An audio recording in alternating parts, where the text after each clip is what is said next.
I thought she was crying. The room was too quiet for anything else. The soft hum of the air conditioner, the rain ticking against the window, the faint sound of her breath that didn't sound steady. I hovered near the doorway, unsure if stepping closer would make me cruel or kind. But then she turned her face slightly, her eyes catching mine in the dim light. There were no tears. Just that look. And then she whispered, "Hold me tighter." I didn't move at first. I don't know if it was fear or something worse, that thing where you want something so badly you convince yourself you're imagining it. But she didn't look away. She just waited, her hands twisting slowly in her lap, her shoulders stiff like she'd forgotten how to relax. Her name was Claire. 46. Maybe 47, I never asked, and she never told. She carried herself like someone who had lived every version of her life twice already, who had nothing left to prove to anyone. And yet, with me, there was always this hesitation, this flicker in her expression, like she wasn't sure if she wanted me closer or gone. I was 23. Too young to know better. Old enough to know that this thing, whatever it was, didn't happen by accident. The first time I noticed her was nothing special. Just her standing by her porch, pruning the roses that lined the edge of her fence, the afternoon light softening everything about her. She looked untouchable. That quiet confidence that makes you think of every mistake you've ever made. But she smiled when I passed. Not the polite smile you give to a stranger, something warmer, something that made the air feel different. Now, standing in her living room, I couldn't find words. She was close enough that I could see the faint line of a freckle beneath her jaw, close enough that I could feel the warmth radiating off her skin even though we weren't touching. "You don't have to," she said softly, her gaze dropping to the floor. But I wanted to. God, I wanted to. I stepped forward, slow enough to give her a chance to stop me. She didn't.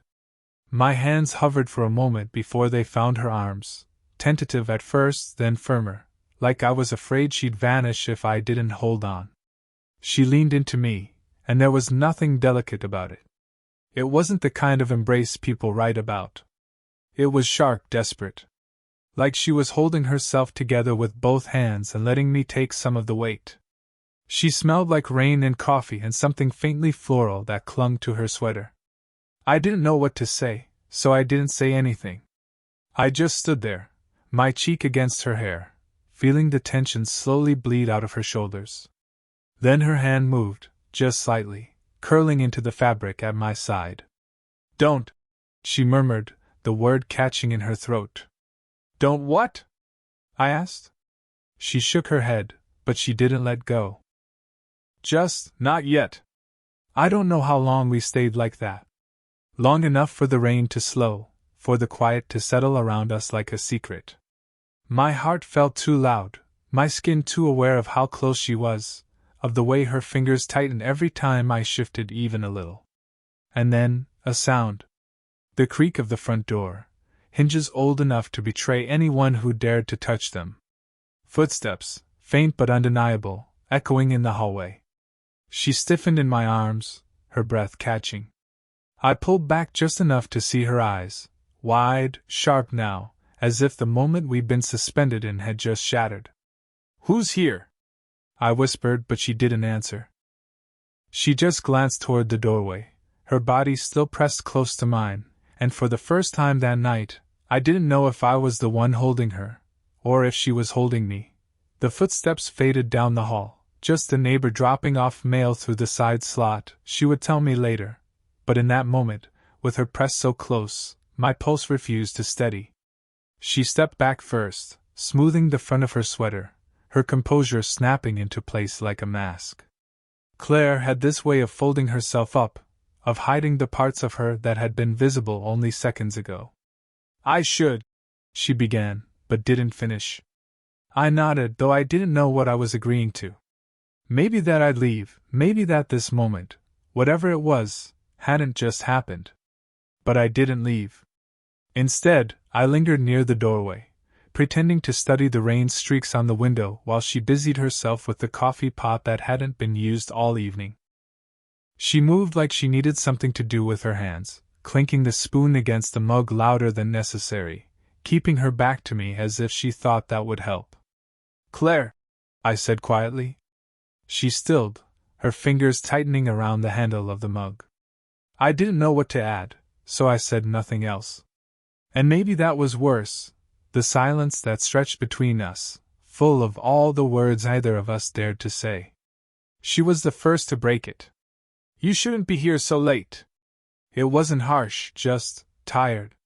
Like she was already bracing for something, maybe the thing she knew would come if we didn't stop. "I know," I said, but I didn't move toward the door. When she finally turned, her eyes found mine again, and the mask slipped just a little. Enough for me to see the cracks, the exhaustion, the way her shoulders carried something heavy she never mentioned. I didn't ask. I just looked back at her like I didn't notice the tremor in her hand as she set the mug down. The thing about Claire was, she wasn't lonely in the way people write about.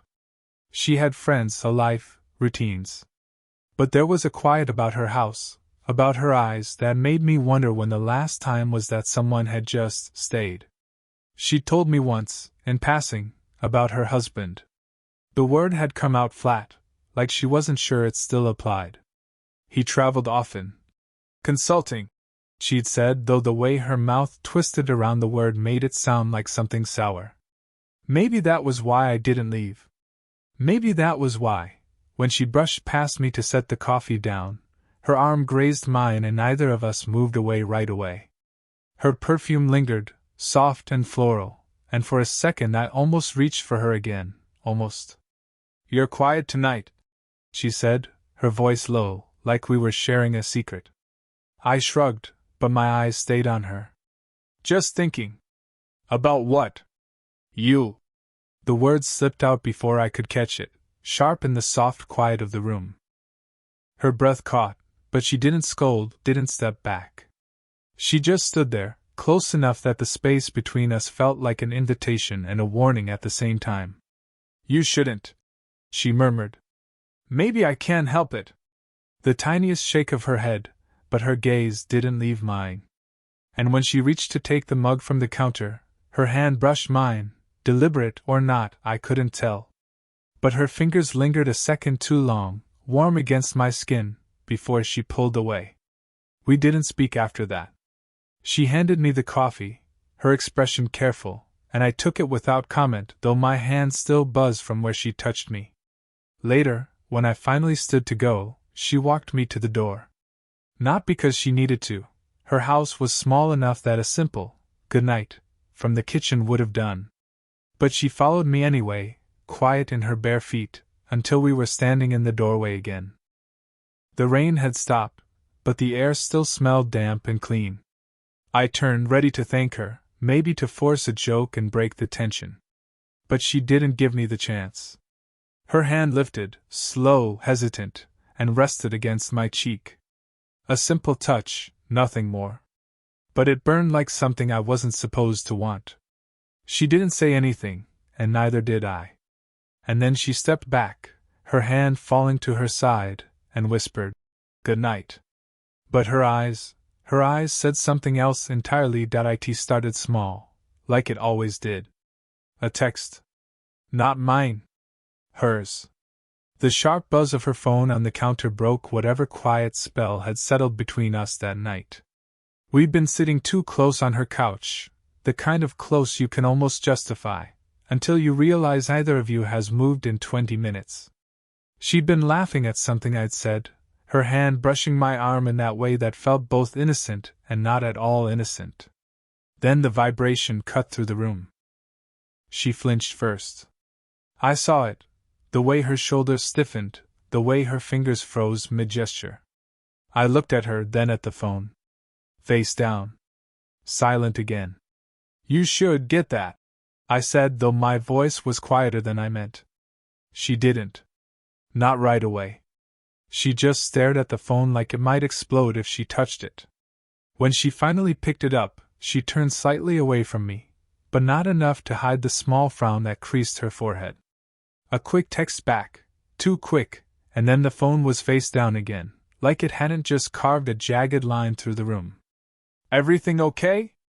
I asked, careful, like stepping into a room you weren't sure you were welcome in. She hesitated, then nodded. "Just my husband." The words sat heavy between us, the kind of heavy you feel in your chest. I didn't know what to say, so I didn't.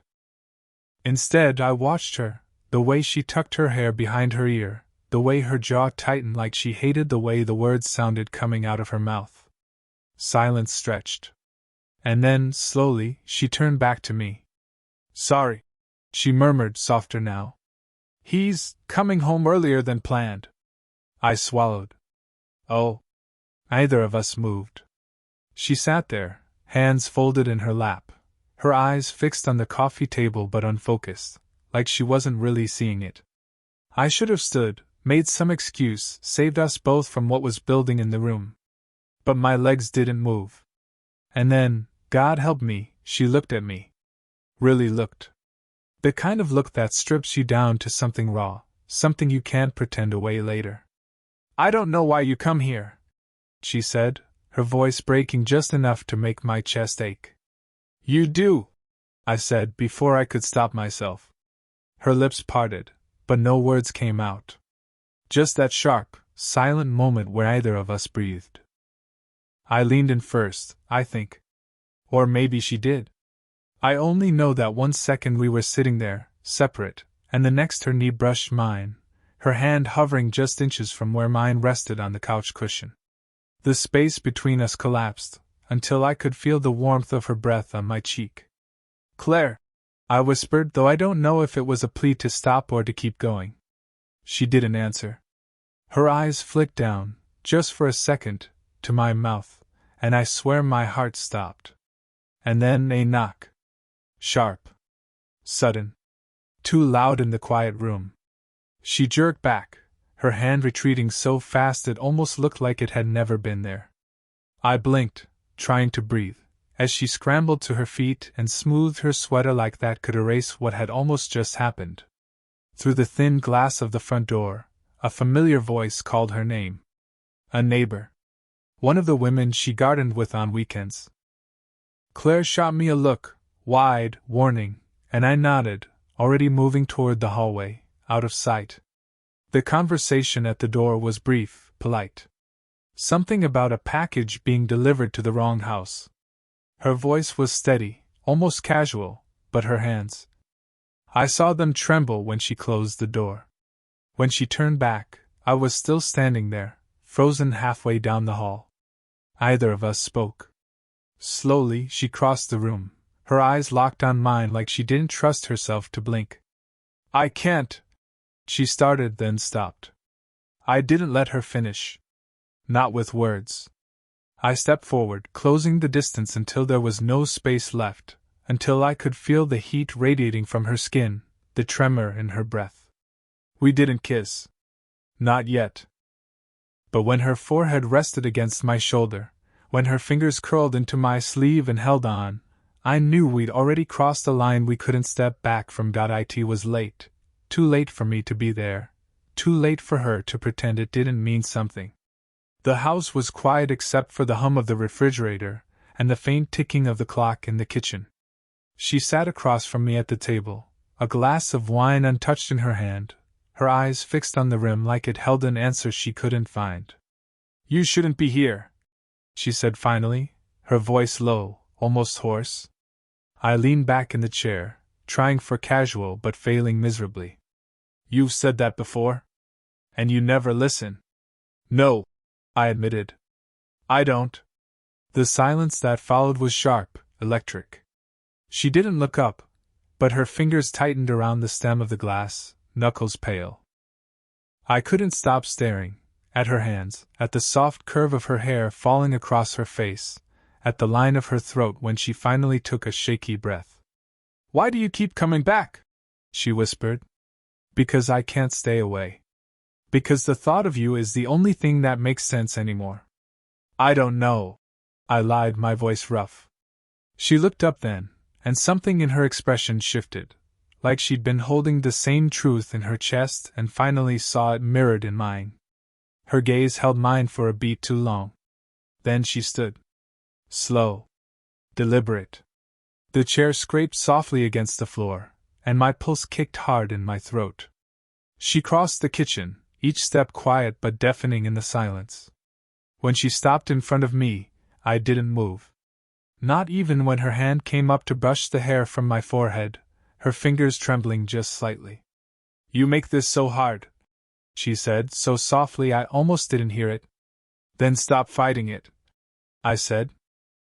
The words came out harsher than I meant, but I didn't take them back. Her breath caught, her eyes searching mine, and then, slowly, like she wasn't sure she had the right, she reached for my collar. The pads of her fingers grazed my neck, light as a whisper, but it burned all the same. I stood without thinking, closing the space between us. She didn't back away. Her perfume hit me first, something soft and floral, familiar now, then the warmth of her, so close my chest almost brushed hers. "This is wrong," she breathed, though her hand was still at my collar, still holding me there. "I don't care," I said. And I didn't. Not anymore. Something in her broke then, not loudly, not visibly, but I felt it. The way her shoulders sagged, the way her grip tightened as if to say, "Don't you dare let go now." I lifted a hand, brushing the hair from her face the way she'd done to me, my thumb grazing her cheekbone. Her eyes fluttered closed, just for a second, and the sound she made, barely audible, almost undid me. "You're too young," she said, the words trembling. "Maybe," I said, my voice low, steady now. "But you're the only one I want." That got her. I saw it, the way her lips parted, the sharp breath she took, the way her gaze dropped to my mouth and stayed there. My heart hammered so hard it hurt. I leaned in, just enough that my breath stirred her hair, my forehead almost resting against hers. "Tell me to stop," I whispered. "And I will." She didn't. Her hand slid up, slow, careful, until it rested flat against my chest, right over my racing heart. We were so close. One more inch, and there'd be no taking it back. Then, a car door slammed outside. The sound snapped through the moment like a whip, sharp and jarring. She froze, her eyes wide, panic flashing where desire had been a second ago. Headlights cut briefly across the window, spilling light into the kitchen before fading. Her husband. I didn't move. Neither did she. But her hand stayed on my chest, trembling, as if letting go would be the one thing she couldn't survive.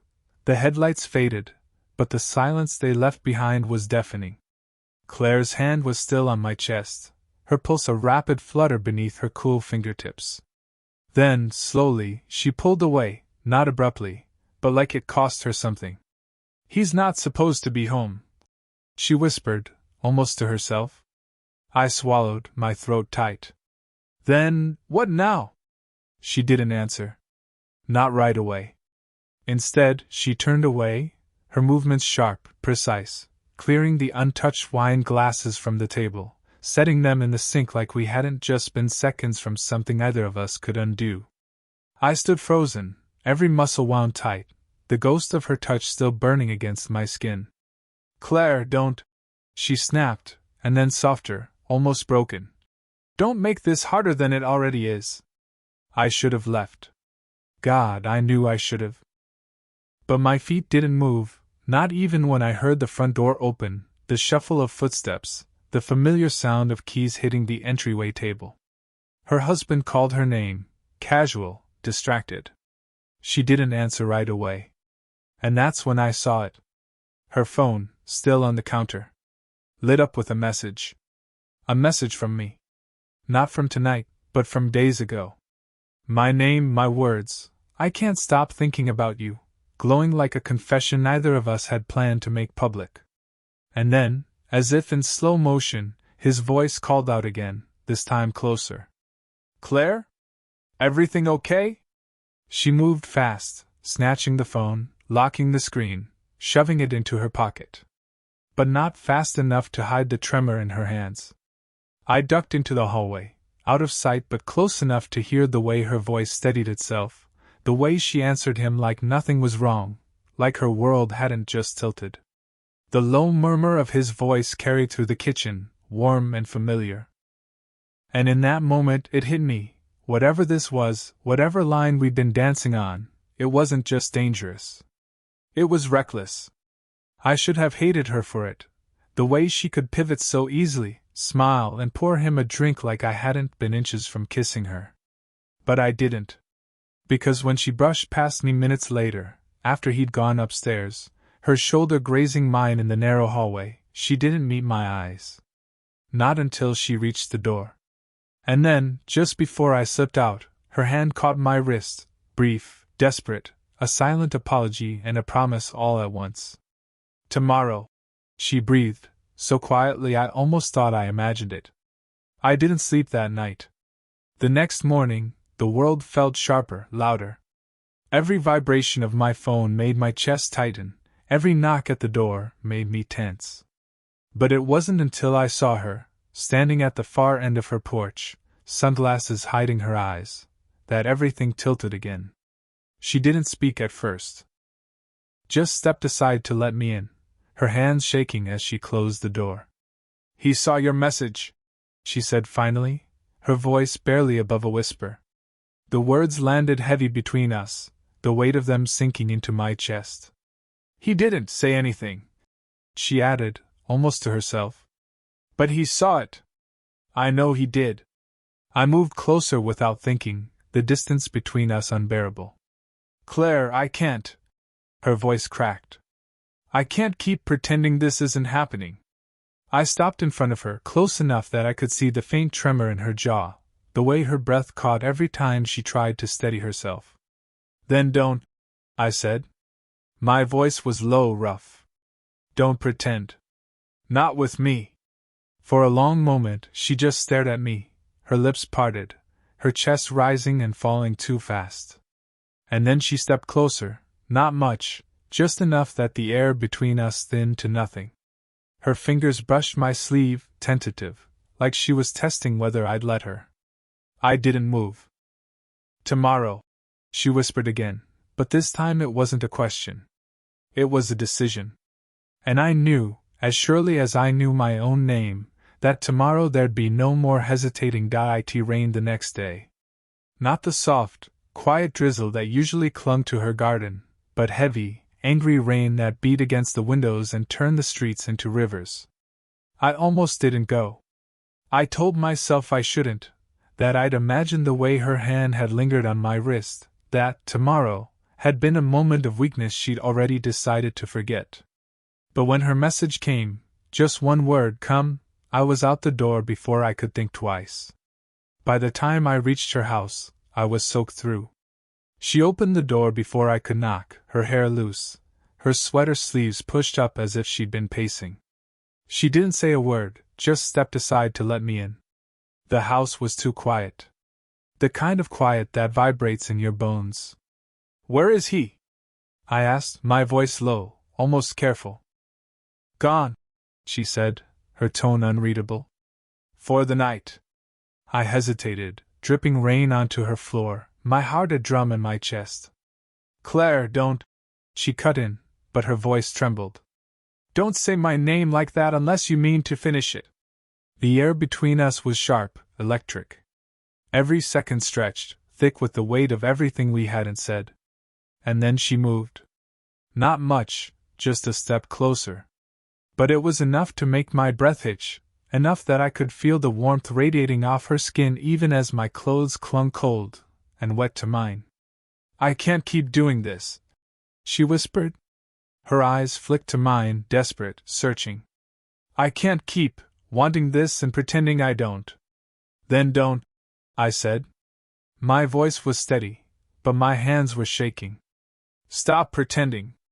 She stared at me for a beat too long, her lips parted, her chest rising and falling too fast. And then I reached for her. Slow, deliberate, giving her every chance to pull away. She didn't. When my hand cupped her face, her eyes fluttered shut, and the smallest sound escaped her, half sigh, half surrender. My thumb brushed the curve of her cheek, and she leaned into it, like she'd been waiting for this moment far longer than either of us would ever admit. "You're soaked," she murmured, her voice breaking. "I don't care," I whispered. The room felt smaller somehow, the air heavy, every sense sharpened to her, the smell of her perfume, the soft rasp of her breath, the warmth of her skin beneath my fingertips. "Tell me to leave," I said, though my voice was barely a breath. Her hand found mine, trembling but sure, pressing it tighter against her cheek. "I can't," she said, and in that moment I knew. There was no more hesitating.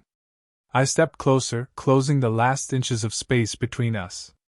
Her forehead rested against mine, and for a moment neither of us moved, just breathing the same air, suspended in something that felt too big to name.